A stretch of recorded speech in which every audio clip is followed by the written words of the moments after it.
Pemirsa, pengabdian tulus para guru honorer di Kabupaten Ponorogo kembali diuji. Lebih dari 1.000 guru honorer harus menelan pil pahit setelah nama mereka tidak terdaftar dalam data pokok pendidikan atau Dapodik tahun 2026. Bahkan setelah 5 tahun mengabdi dengan upah jauh di bawah layak, mereka masih menyimpan harapan. Berikut kisah perjuangannya.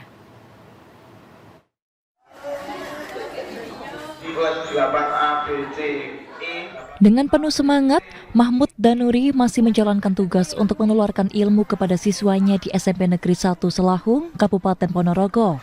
Namun di balik senyumnya saat mengajar, Mahmud menyimpan kesedihan mendalam. 5 tahun mengabdi sebagai guru honorer dengan upah Rp500.000, namun bakti di dunia pendidikan ini, Mahmud tetap berharap menjadi PNS. Sayangnya harapan itu seolah pupus. Pada tahun 2026, nama Mahmud tak kunjung tercatat dalam data pokok pendidikan atau Dapodik.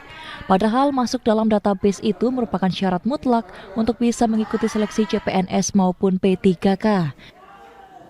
Jadi saya minta nanti untuk Bapak Ibu pemangku kebijakan untuk memperhatikan kami sebagai guru honorer di Kabupaten Ponorogo minimal memasukkan Dapodiknya sebagai penghargaan kepada kami. Kami tidak menuntut apapun dari pemerintah daerah sebenarnya. Kalau alasan anggaran menjadi beteng atau tembok, tapi kami mohon untuk diperhatikan. Karena apa? Dapodik itu memang kunci dari segala keguruan ya.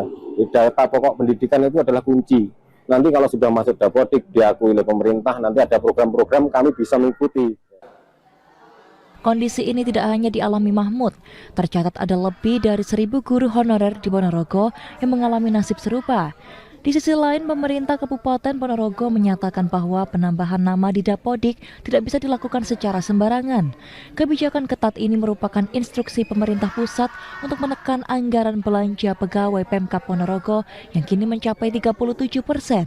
Pemerintah berusaha mengembalikan anggaran tersebut ke batas ideal, yakni 30%. Sudah terbayang-bayang yang namanya potongan anggaran 30% dari anggaran belanja.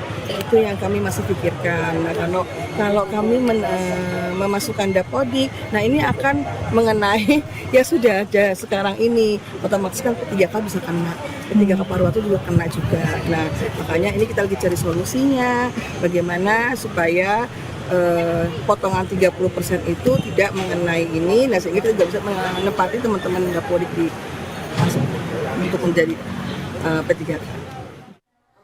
Kini para pahlawan tanpa tanda jasa ini hanya bisa berharap ada solusi dari pemangku kebijakan. Mereka ingin kesejahteraan guru tetap diperhatikan tanpa harus mengorbankan masa depan dan pengabdian mereka yang telah berjalan bertahun-tahun. Sayekti Milan, JTV.